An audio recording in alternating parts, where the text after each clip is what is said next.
Suvardeep has cleared this exam in the third attempt and he has seen failure at all stages, prelims, mains, and this time he is finally in the list. जैसा बोल रहे हैं कि आपकी mother भी aspirant थी, जी जी sir. Right? तो I think वो तो काफी खुश हुई होंगी। सर साथी की जो टेस्ट सीरीज है उसका जो एक बहुत ही यूनिक पॉइंट है वो है लाइव एवेल्युएशन। उसने मुझे बहुत हेल्प किया sir. I have been an average student all through my graduation etcetera.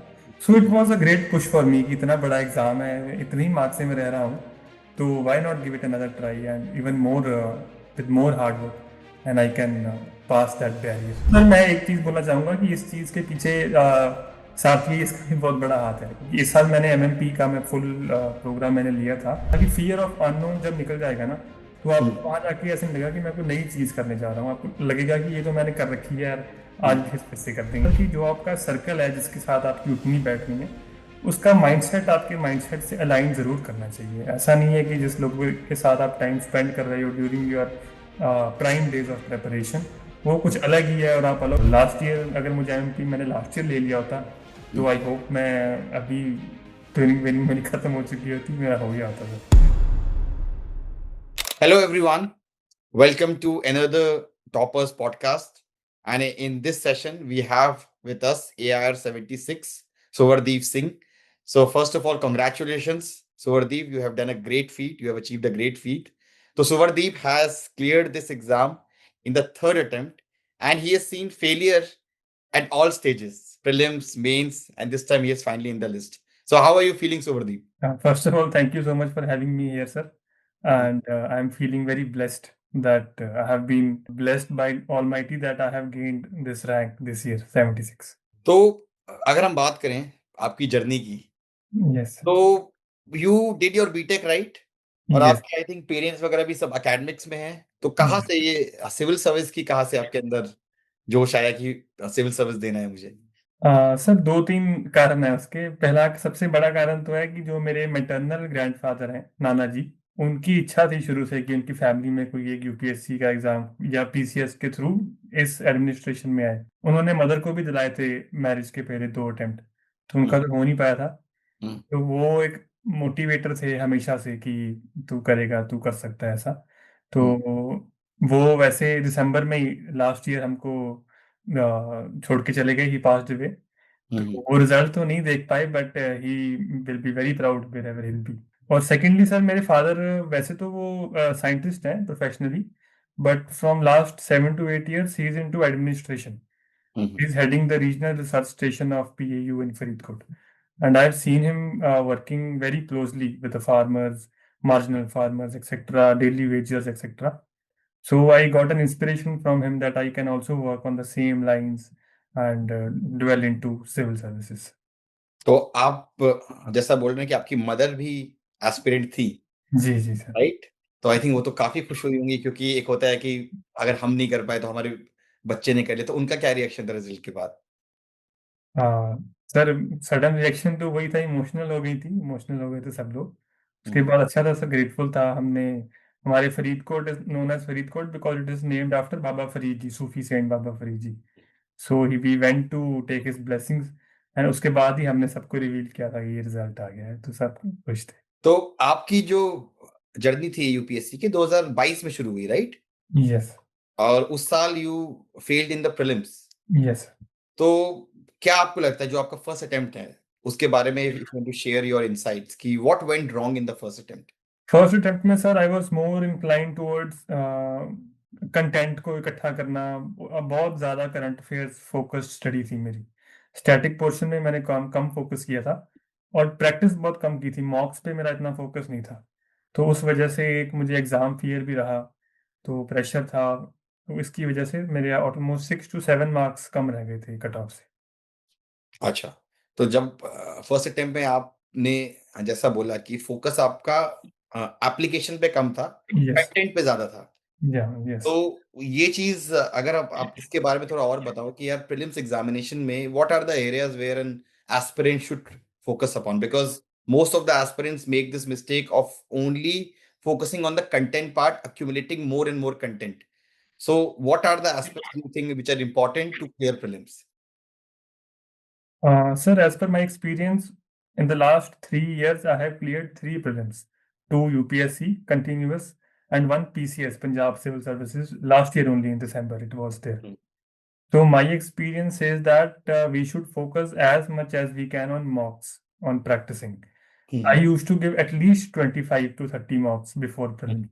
Hmm. And what it does is that it evades the fear of unknown. When we go into the final examination hall, the D day, we feel so comfortable that we are giving the exam at home only. So that makes us to perform at our best level. And secondly, sir, I believe that we should not run behind all the resources that are there in the market. That Hmm. debates on YouTube की most probable questions ये कर लो वो mapping के ये जो YouTube पे बहुत चलता है तो we should stick to one source, one coaching, any guidance which we are taking, and then we should revise and apply, give lot of mocks, give some simulators also, and then we should go into the final examination hall. Okay, so I think the two key things that you have said, ki first is mocks, you get an idea of application that whatever you are studying, कि आप उसको apply कर, because at the end of the day you have to solve the questions, right? Yes, sir. And second is you have talked about कि how we should minimize our content and ensure that we go for intensive revision. आपने PYQ का भी use किया था क्या prelims के लिए? Sir जब मेरा पहला अटेम्प्ट था उस टाइम पे मैंने काफ़ी सारे PYQs एक बार कर लिए थे तो मैंने बार बार नहीं उनको रेफर किया प्रीलिम्स की स्टेज पे मेंस की थोड़ी अलग स्ट्रैटेजी थी हम्म। लेकिन मैंने एक दो बार PYQs देख रखे थे कि यूपीएससी किस टाइप के क्वेश्चन जो है वो पूछता है हमको क्या इग्नोर करना है और किस चीज़ों पे फोकस करना है जैसे हम्म। पीसीएस में या जो ग्रेड बी के एग्जाम होते हैं उसमें वन लाइनर्स फैक्चुअल ज़्यादा पूछते हैं तो हम्म। वो चीज़ें हमको जो नया बच्चा न्यू एस्पिरेंट जो है उसको PYQ देख के वो चीज़ समझ में आती है sir. Hmm. I think PYQ से आप लैंग्वेज भी यूपीएससी की जो लैंग्वेज है कि कहाँ यस। कहाँ यूपीएससी ट्रैप रखता है, I think that is also something which is important, right? So yes. जब पहली बार प्रीलिम्स नहीं हुआ तो एक शॉक तो रहा ही होगा आपको, मतलब how did you cope up with that, because there are lot of aspirants who fail in their prelims attempt. तो उसके बाद आपको ये लगा कि यार मैंने गलती कर दी यहाँ पे आके, और या फिर आपको लगा कि नहीं यार, मतलब I think I can improve? What was your, how did you cope up with the prelims failure? Sir, first of all, when I stepped into this UPSC preparation, I was very clear with my plan B. I Hmm. always had a plan B with me. I Hmm. started my UPSC preparation alongside my master's post graduation. Hmm. So I was not totally free after failing in pre that मुझे फिर से वही सब करना पड़ेगा. I diverted my mind to some extent towards my master research etc. सो वो एक मेरे पास बैकअप था और दूसरा सर जब मैंने अपने प्री के मार्क्स देखे तो आई वाज हैप्पी कि at least I was 6 to 7 marks just less than the cutoff and I Hmm. have been an average student all through my graduation etc. So it was a great push for me कि इतना बड़ा exam है इतने ही marks से मैं रह रहा हूँ तो why not give it another try and even more with more hard work and I can pass that barrier. As you have said that you were an average student, तो Yes. क्या थे आपके, like what were your grades, मतलब school वगैरह में और college वगैरह में क्या, मतलब you top, because it is a myth कि अगर आप टॉपर हो तो ही आप एग्जाम क्रैक कर सकते हो। What was your academic performance before clearing this exam? So till school, till 10th class, I was good in studies. I have got 10 CGPA, CPSC.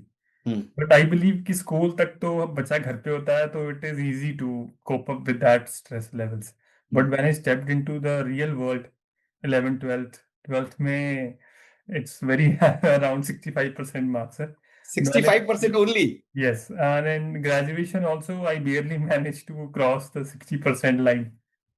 So अच्छा, तो ये तो बहुत ही, मतलब आपने जो बात कही है, तो आई मीन कितने सारे लोग हैं हमारे यहाँ जो इस चक्कर में कि यार हम तो टॉपर नहीं है तो हम एग्जाम में क्लियर, मतलब here is a example, somebody who has scored 65%, जो कि आज के टाइम में आई थिंक कोई खास नंबर नहीं है, राइट? mm, और जो आपने कहा बीटेक में भी आपके एवरेज मार्क्स ही थे, yes. तो फिर तो ये एक बहुत बड़ा आपको वो नहीं था कि आपने एक टर्न अराउंड किया है, क्रैकिंग द एग्जाम, मतलब तो आपको अपने आप पे एक फेथ था जब आप एग्जाम की तैयारी करने आए थे? Mm. बहुत लोग तैयारी करने आते हैं, राइट? ये exam ji. I would say कि इंडिया की एक पास टाइम हॉबी है कि हर आदमी देते हैं, बट आपको सीरियसली ये था बिलीव कि यार मैं तो एक एवरेज स्टूडेंट रहा हूँ, मैं एग्जाम कैसे क्रैक कर सकता हूँ?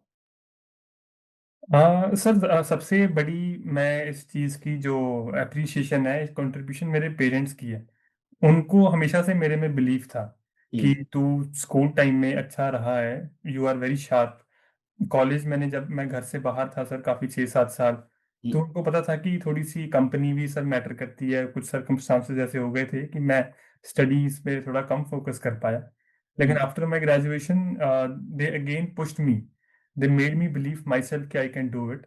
And when I enrolled for postgrad, I am very grateful to the Punjab Agricultural University's environment, sir. It is a hmm. very positive environment. So hmm. there I got very good friends. Three of them were also preparing for UPSC. Hmm. And in that library, I, जैसे एक नई incarnation हुई मेरे अंदर sir, I attached myself to literature and to good people, good vibes and good energy. So hmm. that pushed me towards ठीक है। studying. तो उसके बाद हम आते हैं, आपने फिर पीसीएस भी दिया, right? Punjab PCS. Yes, yes. And this is, I mean, you gave the exam after the first attempt और you gave it side by side only? No, sir, I gave Punjab PCS just in December 2025 after my mains this year. नहीं, आप, I think you are also working as inspector, right? Sir, that was through PPSC, but it was a grade B officers 1 day exam. It was not that three-stage exam. तो उस exam में, उस exam को clear करने से और उस exam में नौकरी पाने के बाद, how do you think it has helped you in your UPSC preparation? Sir, it has helped me immensely, I would say. After my first attempt in 2022, I was having all the foundational knowledge which is needed for cracking a grade B or level exam. And that exam was held in that very year itself, in October 2022. And I managed to get rank 34 out of 320 in Punjab. Okay. And after having that exam, sir, I already had a plan B, which was my MTech. Then the plan B got more strengthened, that I got a government job, that also in my home district, grade B officer with a decent salary package. And that is the thing, sir. But the main thing which helped me in my UPSC preparation or in my personality development wholly, that is a very grassroots level job. I have to deal with cooperatives every day, daily farmers, women, marginal laborers, etc. Their problems, what do they face in reality? So that made me feel that their problems can be better solved if I would have a greater authority by becoming an IAS officer, etc. That gave me another push that I should prepare for this exam. अच्छा, I think ये चीज भी एक रही होगी ना कि at least now I am, तो एक होता है ना कॉन्फिडेंस आता है कि यार शायद मैं इतना खराब नहीं हूं, मैंने एक कॉम्पिटिटिव एग्जाम क्लियर किया है, तो वो एक Yes, कॉन्फिडेंस भी आता है। और I think, confidence after, no doubt, sir. और ये आपने एक अच्छी बात बोली कि भाई यूपीएससी एग्जाम थोड़ा तो अनसर्टेन है, Yes, तो अगर आप एक बैकअप रख लो पहले से, तो definitely it it aids you in focusing completely कि चलो, the worst that can happen to me is that at least I will have this job, right? yes, तो अब आपने इसके बाद तो फिर जॉब के साथ तैयारी करी होगी yes, sir. सेकेंड और थर्ड में, तो ये भी एक बहुत चैलेंज है because lot of working aspirants they face this challenge कि मैनेज कैसे करें। तो how did you manage job plus UPSC? Sir, my previous two attempts have been with my job only, last year and this year. Hmm. And although sir, managing is very difficult, but I used some uh, good tips. Like I used to give at least 2.5 or 3 hours of study before I went to my job at hmm. night.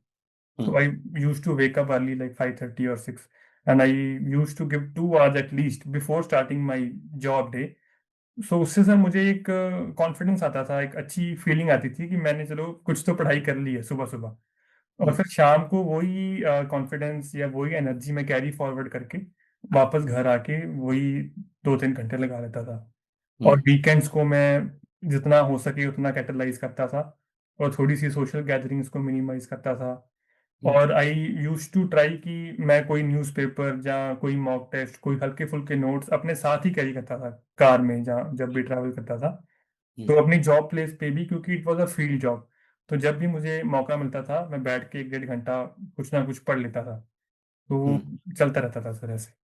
अच्छा, मतलब ये, मतलब ऐसा नहीं था कि आप बिल्कुल ही, वो होता है कि जहां जहां पे आपको लगता था कि टाइम हम मैनेज कर सकते हैं वहां पे आप करते थे, राइट? Yes, yes. और अगर हम मेंस की बात करें, राइट, तो फर्स्ट अटेम्प्ट में आपका नहीं हुआ, सेकंड अटेम्प्ट में आप मेंस तक पहुंचे, यस तो मेंस की अगर हम तैयारी की बात करें तो क्या लगता है आपको, now that you have also cleared the exam, what are the key ingredients where the aspirant should focus upon with respect to means preparation? Sir, the first thing is obviously the content.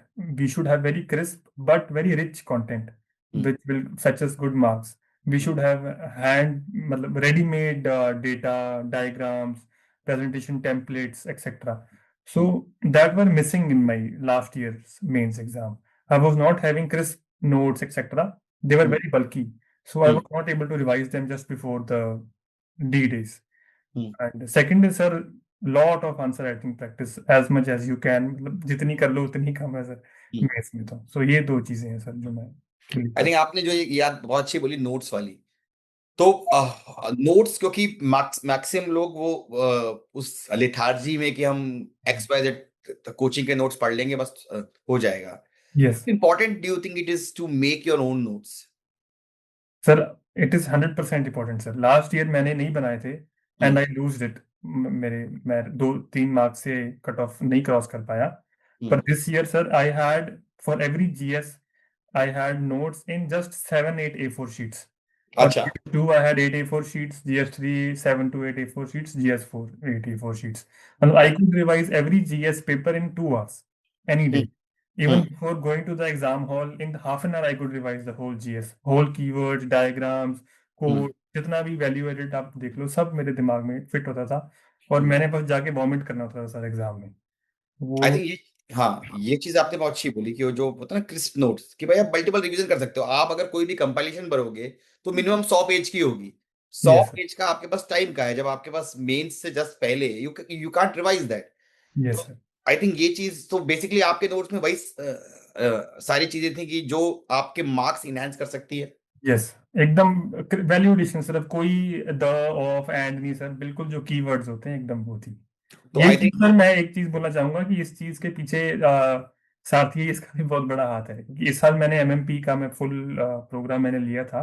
हम्म। उसमें जो right smart होता है Sivan sir का, हम्म। उन्होंने उसमें हमको ये guide किया था कि ऐसा ऐसा करना चाहिए। हम्म। गाइड तो वो सबको करते थे सर, लेकिन उसको एग्जीक्यूट करना it takes huge toll on your time and you have to give a lot of effort initially वो नोट्स को तैयार करने में। हम्म। वो जो कर लेगा फिर वो उसकी बेड़ा से पार लग जाएगा सर उसका। भाई भाई तो आपने ये बहुत अच्छी बात बोली भाई। मैं भाई, आप अगर आपके पास वो वैल्यू एडिशन नोट्स नहीं है यस तो कहीं ना कहीं एक मुश्किल हो जाता है कि भाई आप, और you being a working professional आपके वैसे ही टाइम क्रंच था। तो यस आप वैसे भी you have limited time. In limited time में अगर आपके पास एक ऐसे नोट्स हैं जो आप डायरेक्टली वॉमिट कर सकते हैं एग्जाम में, यस कहीं ना कहीं ये तो बहुत ही सही बात आप बोल रहे हैं। और ये चीज मैं भी बोलता रहता हूँ अपने वीडियोस में। तो देखो प्लीज, और top ranker is saying that, तो प्लीज थोड़ा सा, बिकॉज आपके अपने नोट्स जब होते हैं ना तो आपकी वो लैंग्वेज में भी होते हैं, तो होते हैं। अंडरस्टैंडिंग भी आई थिंक बेटर होती है उसमें। यस बस सर। आपको मालूम है कि क्या चीज आप, लाइक क्या चीज आपको चाहिए जो आपके हिसाब से है, right? Exactly. Okay. Now, moving on to answer writing. So, what was your approach towards answer writing? Like, were you focusing mostly on कि वो presentation सही कर लें, diagram बना लें, या the focus was कि भाई question को तोड़ो और points लिखो, जितने point लिख सकते? What was your approach? Sir it was a layered approach. The first focus was on just as you said कि क्वेश्चन को तोड़ो, जो जो डिमांड है क्वेश्चन की उसको एड्रेस करना वॉज माई फर्स्ट प्रायोरिटी।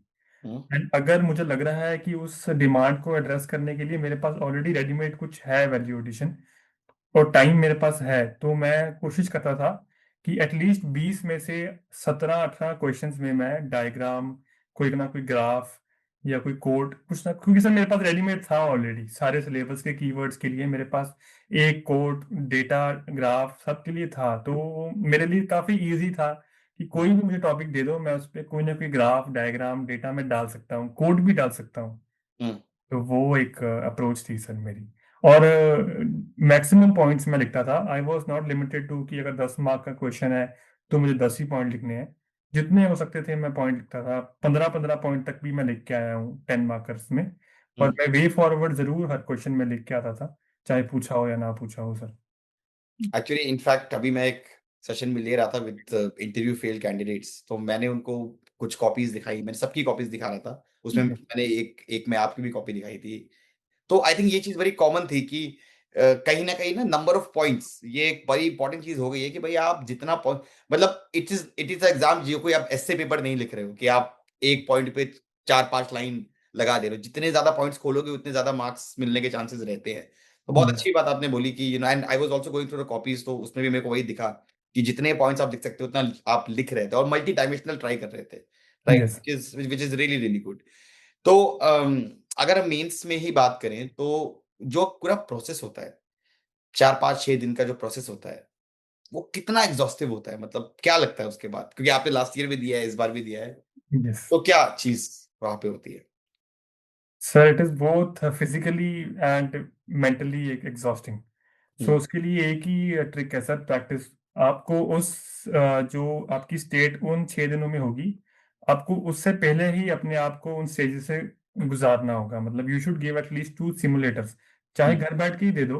नौ हम्म। से बारह बैठो और 2:30 से 5:30 उसी टाइम फ्रेम में दो दो मॉक्स दो, लगातार 3 दिन दो लिखो। तो हम्म। फिर वही सर, एक जैसे प्री में मैंने बोला था कि फियर ऑफ अननोन जब निकल जाएगा ना, तो हम्म। आपको वहां जाके ऐसे नहीं लगेगा कि मैं कोई नई चीज करने जा रहा हूँ। आपको लगेगा कि ये तो मैंने कर रखी है यार, आज हम्म। भी फिर से कर देंगे, ऐसा होगा। अच्छा, अगर हम बात करें, जैसे बहुत सारे मिथ्स हैं कि भाई सोशल मीडिया से हम बिल्कुल दूर रहना चाहिए, सोशल एंगेजमेंट बिल्कुल जीरो कर दो। What did you practice? Like did you completely deleted yourself from social media, or did you completely stop meeting your friends, your relatives? What was your approach? Sir, I believe in having a balance. I believe modesty is the best approach. And sir social media, I was quite active on social media, but yes जब ऐसे mains के एक ही महीना रह गया है, तो I use to uninstall Instagram etcetera.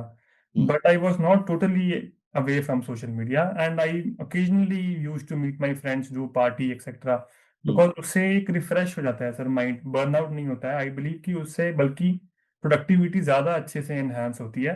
But there is an disclaimer sir, कि जो आपका सर्कल है जिसके साथ आपकी उठनी बैठनी है, उसका माइंडसेट आपके माइंडसेट से अलाइन जरूर करना चाहिए। ऐसा नहीं है कि जिस लोग के साथ आप टाइम स्पेंड कर रहे हो during your prime days of preparation, वो कुछ अलग ही है और आप अलग हो, तो फिर वो जो एक मिक्सअप होगा ना, वो खराब कर सकता है। So you should choose with whom you spend your time very wisely sir. Great great thing. तो हम इंटरव्यू के राउंड पे चलते हैं। I think what was the score in interview this year? Sir 196। Okay. तो इंटरव्यू का experience आपका कैसा था? Like were you scared? And जैसा होता है कि एक मिसकंसेप्शन है कि भाई इंटरव्यू में ये पूछते हैं, ऐसे पूछते हैं, तो आपका क्या एक्सपीरियंस था इंटरव्यू का? सर मेरा एक्सपीरियंस काफ़ी अच्छा था। मेरी जो इंटरव्यू थी, बहुत लाइट हार्टेड माहौल में हुई थी। इनफैक्ट 2-3 मोमेंट्स तो ऐसे आए थे कि the whole board was laughing along with मी। हम्म। बहुत ही काम कंपोज्ड अच्छी सर, मेरी इंटरव्यू काफ़ी अच्छी थी। कुछ आप क्वेश्चंस बताएंगे जो थोड़े से लाइट मोमेंट्स वाले थे, जो आपसे सर एक तो पूछे जैसे गए? मेरा नाम सुनावरदीप सिंह है, थोड़ा यूनिक नेम है ना, हम्म। प्रोनाउंस करना भी डिफिकल्ट है। तो हम्म। पहला क्वेश्चन ही चेयरपर्सन सर ने मुझे ये पूछा था कि क्या आपको आपके नाम का कोई दूसरा व्यक्ति आज तक मिला है क्या इस दुनिया हम्म। में। तो ये हम्म। पहला क्वेश्चन था सर। और अच्छा। एक सर उन्होंने मुझसे पूछा था कि आपने अपनी टर्बन के साथ टाई को कैसे मैच किया है, ये हम्म। कॉम्बिनेशन कैसे बनाया आपने। हम्म। तो इस तरीके के सर क्वेश्चंस थे। तो आपको लगता है कि मतलब क्या, what do you think interview board जो ढूंढ रहा है कैंडिडेट्स, बिकॉज बहुत सारा मिसकंसेप्शन भी है इस बारे में, और जैसे मॉक इंटरव्यूज के रील्स वायरल होते हैं, तो यस। मतलब क्या आपको लगता है कि रियल इंटरव्यू में इतना ज्यादा इंटिमिडेटिंग होता है चीजें? नहीं सर, पहली बात तो वो आपको इतना कंफर्टेबल फील करवाते हैं पहले 1-2 मिनट में, hmm. Because they want to see the best in you. वो आपको हम्म। डराएंगे तो फिर आप कैसे अपने आप को एक्सप्रेस हम्म। कर पाओगे। और हम्म। दूसरा सर, जो मेन चीज मुझे लगती है जो वो देख रहे हैं, इट इज कॉन्फिडेंस। आप जवाब दे रहे हो, गलत दे रहे हो, मतलब गलत तो चलो नहीं देना चाहिए, अगर if hmm. You don't know you should say sorry. Hmm. But they are seeing looking for confidence sir, that how do you keep yourself composed in difficult situations like the personality test. Hmm. Because if you will be composed in that 25 minutes, then only you are meant to be selected to a post in which you have to deal with very difficult situations throughout your lifetime sir. Great. Now talking about कि UPSC तो आपका हो गया clear, क्या Hmm. वैसे life में like क्या in general क्या इंटरेस्ट है आपके? मतलब ठीक है, you I think for last 3-4 years तो आपका वर्क और यूपीएससी रहा होगा, बट Yes. वैसे लाइक क्या क्या मतलब इंटरेस्ट है आपके लाइफ में? सर मेरा काफ़ी ज़्यादा इंटरेस्ट है इन रीडिंग पंजाबी लिटरेचर पर्टिकुलरली, वही मेरा ऑप्शनल भी है। और वो हम्म। इसी वजह से है क्योंकि मेरी वो हॉबी थी शुरू से, हम्म। इसलिए मैंने उसको चूज़ किया था। तो hmm. I occasionally read poetries, novels etcetera. Hmm. और secondly sir, I am a painter, I am water colour painter. I have hmm. Won state level competitions thrice in my school time. Uh, hmm. and I occasionally work on my fitness, or like running, gymming, etc. Hmm. These are my interests. तो last दो questions, पहला तो कि अभी ये prelims में बहुत कम time बचा है, Yeah. जो लोग दे रहे हैं, जो लोग एग्जाम दे रहे हैं सर, उसके लिए क्या आपका मैसेज होना चाहिए, like how they should utilize the last 60 days? Sir, 15 days before prelims means if it is on 25th May, तो उनको एटलीस्ट 15th मई तक कम से कम 25-30 मॉक्स देने चाहिए हम्म। और उसको अच्छे से एनालाइज करना चाहिए। और हम्म। फिर जो आखिरी 10-15 दिन बच जाएंगे, उसमें उनको उन्हीं मॉक्स को कम से कम 3 बार रिवाइज करना चाहिए। तो 90% मैं गारंटी से कह सकता हूँ सर कि प्री तो हो जाएगा। सर सारथी आईएएस में आप एमएमपी प्लस और मेंस टेस्ट सीरीज में थे, राइट? यस। तो सबसे पहले तो मेंस टेस्ट सीरीज का क्या फीडबैक देना चाहेंगे आप? सर, साथी की जो टेस्ट सीरीज है उसका जो एक बहुत ही यूनिक पॉइंट है वो है लाइव एवेल्युएशन। उसने मुझे बहुत हेल्प किया सर, क्योंकि मैं छोटे सिटी से बिलोंग करता हूँ हम्म। और मेरे आसपास कोई ऐसा सर्कल भी नहीं है जो और तैयारी कर रहा हो, मैं अकेला ही हूँ। पिछले हम्म। साल भी मैं अकेला ही था, इस साल भी। तो वो हम्म। लाइव एवेल्युएशन से सर एक बिलोंगिंगनेस की फीलिंग आती थी कि मैं दिल्ली में बैठ के तैयारी कर रहा हूँ। और हम्म। जो लाइव एवेल्युएटर्स थे सर आपके साथ जो एनरोल्ड थे, वो काफ़ी वेलकमिंग थे, बहुत अच्छे से गाइड करते थे, मोटिवेट भी करते थे। और जहाँ गलती होती थी उसको टोकते भी थे। हम्म। उससे सर बहुत क्योंकि बाकी टेस्ट सीरीज में क्या होता है कि चेक करके आ जाता है, हम्म। आप खुद ही फिगर आउट करते रहते हो कि ये क्या लिख दिया, क्यों कर दिया। हम्म। लेकिन वो live valuation was very effective, so उसने मुझे बहुत हेल्प किया सर। और एमएमपी के बारे में अगर आप कुछ फीडबैक देना चाहें? MMP, sir I would honestly से कि जब से मेरी सिलेक्शन हुई है, मुझे जो भी पूछ रहा है कि सर कौन सी इंस्टीट्यूट ज्वाइन करना चाहिए, कौन सा कोर्स लेना चाहिए, मैं उनको सबको धड़ाधड़ एमएमपी एमएमपी बताते जा रहा हूँ। हम्म। तो MMP sir non negotiable. Last year अगर मुझे एमएमपी मैंने लास्ट ईयर ले लिया होता, तो हम्म। आई होप मैं अभी ट्रेनिंग वेनिंग मेरी खत्म हो चुकी होती, मेरा हो गया होता सर। क्योंकि ग्रेट। सर इस बार मेरा ऑप्शनल में भी मार्क्स ठीक ही आए जैसे मैंने बताया, हम्म। और एसए में भी मेरे ठीक ही आए हैं। हम्म। तो मुझे जो बचाया है वो जीएस नहीं बचाया है सर।